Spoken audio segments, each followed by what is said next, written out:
मेरे प्यारे धर्म प्रेमी भाइयों बहनों, हम सब के मन में एक प्रश्न उठता है। जैसे हम पुराणों में, शास्त्र में कथाएं सुनते हैं, जिनके आधार पर हमारी जीवन पद्धति चलती है कि फलाने व्यक्ति ने भगवान के इस तपस्या के फलस्वरूप दर्शन किए और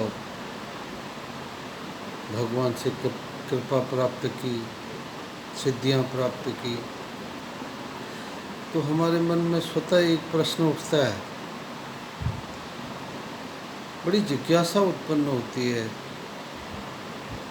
कि क्या आज कलयुग के इस चरण में भगवान के प्रत्यक्ष दर्शन संभव हैं? क्या हम अपने सूक्ष्म भीड़ भाड़ भरे जीवन में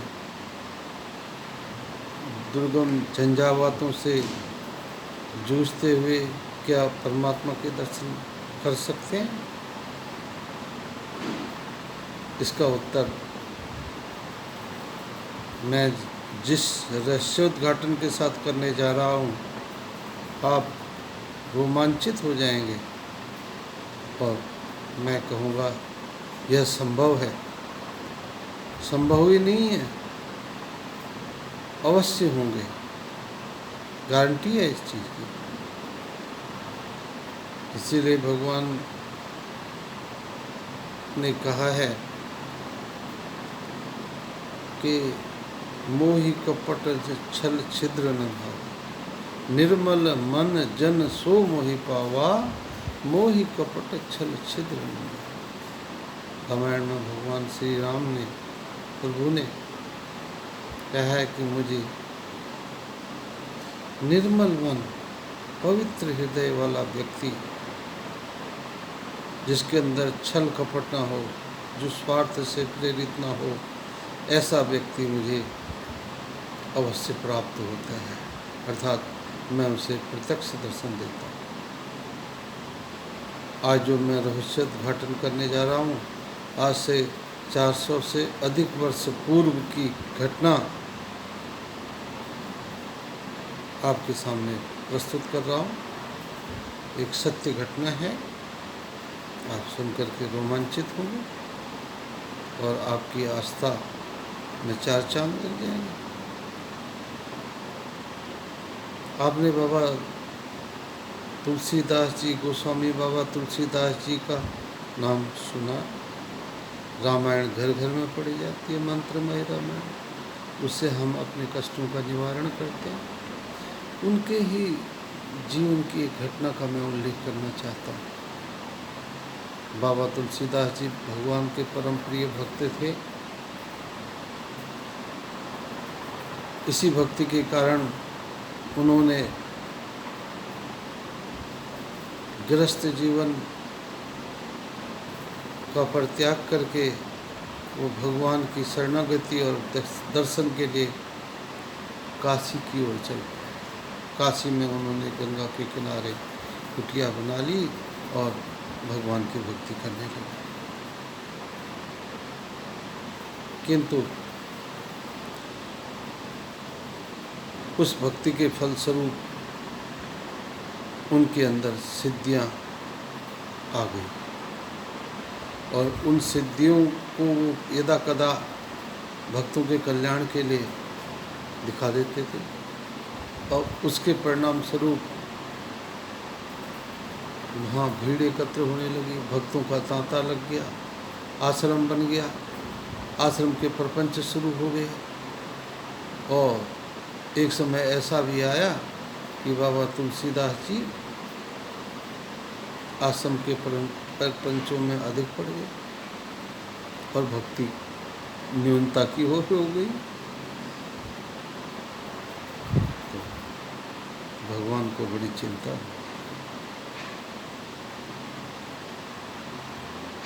दूसरी ओर उनके ही समकालीन अवघड़ संप्रदाय के आचार्य प्रवर्तक बाबा किनाराम जी का नाम आपने कभी सुना होगा। वह बाबा तुलसीदास जी के समकालीन थे और काशी में एक तरफ उनका भगवान श्री राम की एक निष्ठ भक्तिमय साधना उनकी चल रही थी। बाबा किनाराम जी भगवान राम की सेवा में, उनकी भक्ति में लिप्त थे, एक निष्ठ भक्ति। स्वाभाविक है कि ऐसे महापुरुषों का जो नाम है, उनकी जो ख्याति है, वो उनके आसपास आने वाले भक्तों को उनकी भक्तिमय सुगंधि से आप वंचित नहीं कर सकते। ऐसा ही बाबा किनाराम जी के साथ भी हुआ। उनकी भक्ति की सुगंधि चारों ओर फैलती चली गई और उसके परिणाम स्वरूप भक्तगण दुखी, पीड़ित, रोगी,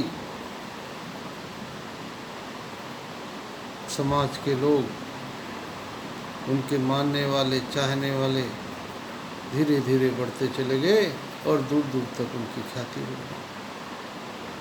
अब किनाराम महाराज भक्ति और सेवा भाव में अद्वितीय थे। उनका कोई सानी नहीं। बाबा किनाराम जी ने भक्ति और सेवा मार्ग से जनता को, भक्तों को तृप्त करना शुरू किया और भीड़ बढ़ती चली। एक समय ऐसा आया कि बाबा किनाराम के आश्रम में दूर दूर से आने वाले लोग रात को ठहरते और सत्संग, श्रद्धा, सेवा का मार्गदर्शन लेते और भीड़ बढ़ती चली गई। भगवान राम के प्रति उनका अद्वितीय समर्पण, एक निष्ठ समर्पण। भगवान राम को भी बड़ी चिंता हुई, प्रभु श्री राम को, कि मेरा भक्त देखिए किस प्रकार से सेवा में लगा हुआ है। आज तो अब इसे सहायता की आवश्यकता है, क्योंकि जब हम अपने कर्मों को परमात्मा को समर्पित करते हैं तो गीता में भी तो भगवान ने यही कहा, मन मना भव मद भक्तो मदिया जी माम नमस्कुरु माँ वे शशि सत्यम प्रति जानी। तू मेरे को अपना ले, मेरे जैसा स्वभाव बना ले, एक दिन निश्चय ही मैं तुझे अपना लूँगा, फिर तेरे सारे दुख और कष्टों को मैं अपने को ले लूँगा। तेरे दुख, तेरी समस्याएं, तेरे कष्ट मेरे हों। इसी का प्रत्यक्ष प्रमाण भगवान राम ने आकर के बाबा किनाराम जी के यहाँ, भगवान राम, लक्ष्मण, सीता जी, हनुमान जी, सारा परिवार किनाराम की सहायता के लिए उतर आया। बाबा किनाराम की जो सेवा थी, अन्न क्षेत्र चल रहा था, भोजन प्रसाद बंट रहा था, उसकी सहायता। कभी कभी हमारे मन में भी ये बात आती है कि हमारे संतों ने कहा है कि भाई ना जाने किस रूप में नारायण मिल जाएं, लेकिन हम थोड़ी देर में हम किसी को भोजन भी कराते हैं तो उसमें अपना स्वार्थ देखते हैं और हानि लाभ देखते हैं। जब हानि लाभ और स्वार्थ देखते हैं तो फिर वो हमारी वस्तु बन के रह जाती है, वो हमारी सेवा बन के। परमात्मा की सेवा तो तब बनेगी जब हम निस्वार्थ हो जाएं और की गई सेवा को परमात्मा को समर्पित कर दें। तो बाबा किनाराम जी ने तो अपनी सेवा भगवान श्री राम के चरणों में समर्पित कर दी। तो भगवान श्री राम स्वतः प्रकट हो गए और उन्होंने जो है बाबा किनाराम जी की रसोई का कार्यभार संभाल लिया। भगवान श्री राम आने वाले भक्तों का आदर सत्कार, उनके ठहरने की व्यवस्था और उनके आने जाने की व्यवस्था संभालने लगे। और माता सीता रसोई का कार्यभार संभाल लिया अन्नपूर्णा के रूप में। उन्होंने कोई भूखा ना जाए भक्त। और लक्ष्मण जी ने बाजार से सामान लाना,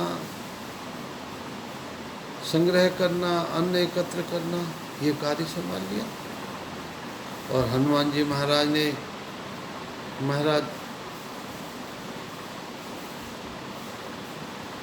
लकड़ी फाड़ना या इधर उधर के जो कार्य शेष थे भारी भरकम, वो अपने आप ले लिए और ईंधन और ऊर्जा का कार्य संभाल लिया, वितरण का कार्य संभाल लिया। तो इस प्रकार जो है बाबा किनाराम जी महाराज का भंडारा, लोगों का संध्या काल में भक्ति, ज्ञान, सत्संग, प्रवचन, पुराण कथा और रात्रि में सेवा, ये जो है नित्य कर्म बन गया। एक बार बाबा किनाराम जी ने विचार किया, अवघड़ संप्रदाय से थे, ये तो उचित नहीं है कि मेरे कारण प्रभु श्री राम जी से परिवार संकट में पड़ जाए, कष्ट उठाना पड़े उन्हें, ये उचित। इसके लिए कुछ तो करना होगा। तो बाबा किनाराम जी ने संध्या काल में जो धर्म सभा बैठती थी, मंच पर अनेक संत महात्मा ब्राह्मण विद्वान काशी के बैठे हुए थे, नीचे भक्तगण प्रवचन सुन रहे थे। उसी बीच में बाबा किनाराम ने जो है एक मंदिरा और गिरवी मंगा दी, करेवा जैसे मंगाया। तो उसका अनपान भी कर लिया। बस इतना होना ही था कि पूरी काशी में, पूरे सभी भक्तों में, संतों में ये संदेश चला गया, वही किनाराम जी तो वे मांस और मदिरा का सेवन कर दिया है भरे मंच पर, इसलिए इनका बस बहिष्कार होना चाहिए। संतों ने बहिष्कार कर दिया किनाराम जी को।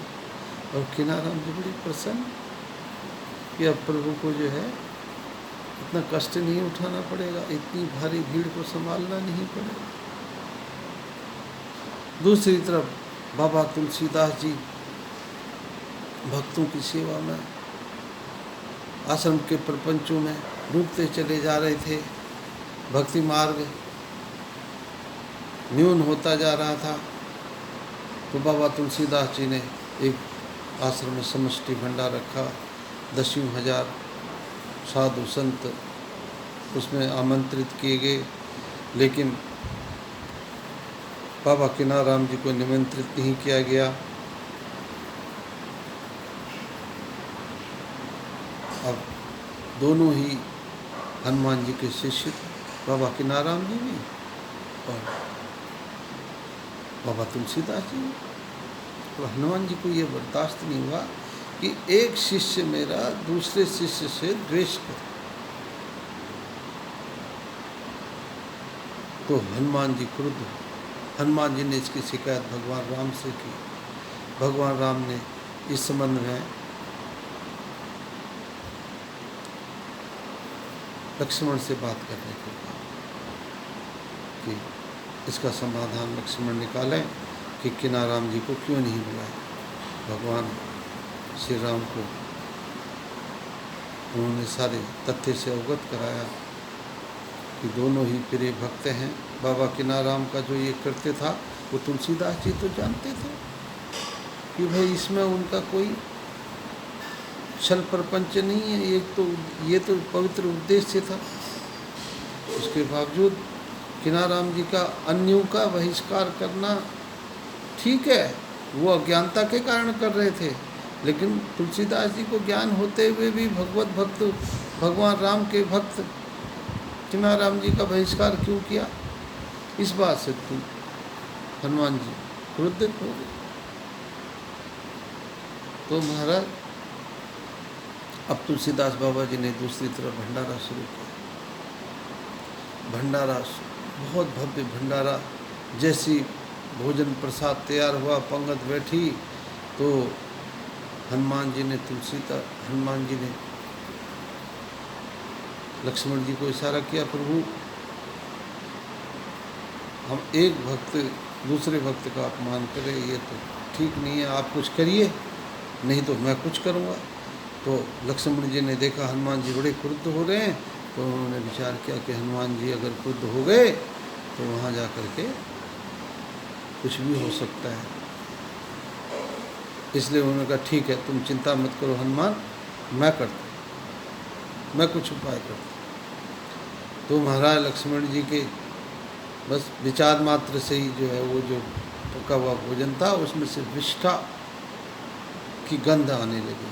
तो बैठे बैठाए सारे भोजन के जो पात्र थे उसमें से जब विष्ठा का दुर्गंध आने लगी तो सभी जो कार्य करने वाले थे उन्होंने कहा भाई ये भोजन तो बिगड़ गया है। अब उसकी सूचना तुलसीदास जी को दी।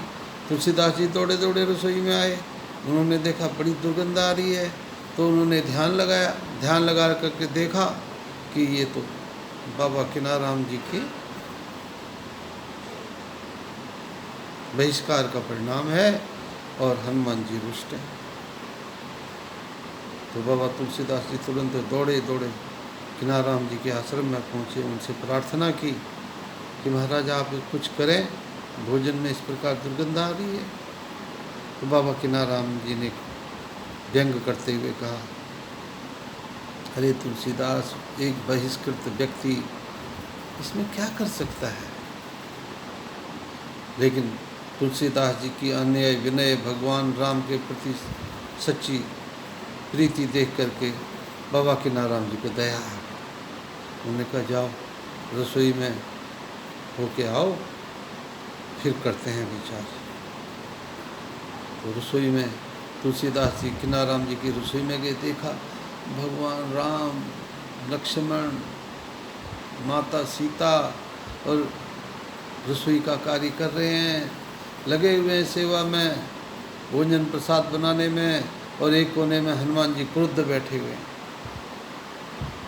तो तुलसीदास जी तो भयभीत हो गए, उन्हें अपनी गलती का एहसास हो गया। भगवान राम के चरण पकड़ लिए। भगवान राम ने लक्ष्मण जी की ओर इशारा किया, वहाँ माफी मांगी। लक्ष्मण जी ने हनुमान जी की तरफ इशारा किया, हनुमान जी ने फिर लक्ष्मण जी की तरफ इशारा। लक्ष्मण जी ने बाबा किनाराम जी की ओर प्रेरित किया और किनाराम जी ने कहा ठीक है। तुलसीदास जी कहने लगे मेरा ये ध्येय नहीं था, क्योंकि 10,000 लोगों का भोजन प्रसाद बना हुआ था, बहिष्कार के डर के मारे प्रभु मेरे से ये भूल हो गई है, आप क्षमा कर दो। तो बाबा किनाराम जी ने लक्ष्मण जी से निवेदन किया। लक्ष्मण जी ने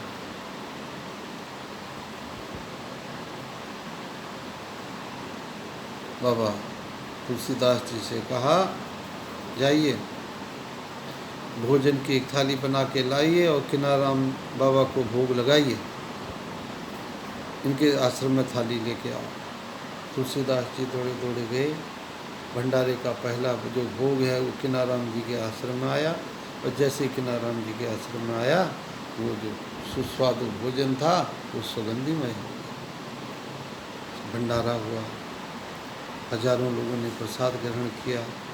वापस तुलसीदास जी बाबा किनाराम जी का धन्यवाद करने के लिए आए और उनसे निवेदन किया, भूल चूक के लिए माफ़ी मांगने लगे। तो बाबा किनाराम जी ने दो शब्द तुलसीदास जी की विषय में तुलसीदास जी से कहा, तुलसीदास जी, आपका काशी आगमन किस कारण हुआ था? तो तुलसीदास जी बोले, प्रभु के दर्शन और उनकी सेवा के लिए। तो किनाराम जी ने कहा, दर्शन तो हो गए, अब आप वापस जा करके अपने गृहस्थी बसाइए, परिवार को ले आइए। तो तुलसीदास जी को अपनी गलती का एहसास हुआ और उसी दिन धीरे धीरे करके बाबा तुलसीदास जी ने आश्रम के प्रपंच से अपने को दूर किया और भगवान की भक्ति में लीन हो गए। और उस तपस्या के परिणाम स्वरूप जो है आज हम सबके घर घर में बाबा तुलसी की मंत्रमय रामायण की रचना है, जिससे मनुष्य शांति, तृप्ति, धन संपदा को प्राप्त कर रहा है। बोलो सियापति रामचंद्र महाराज की जय।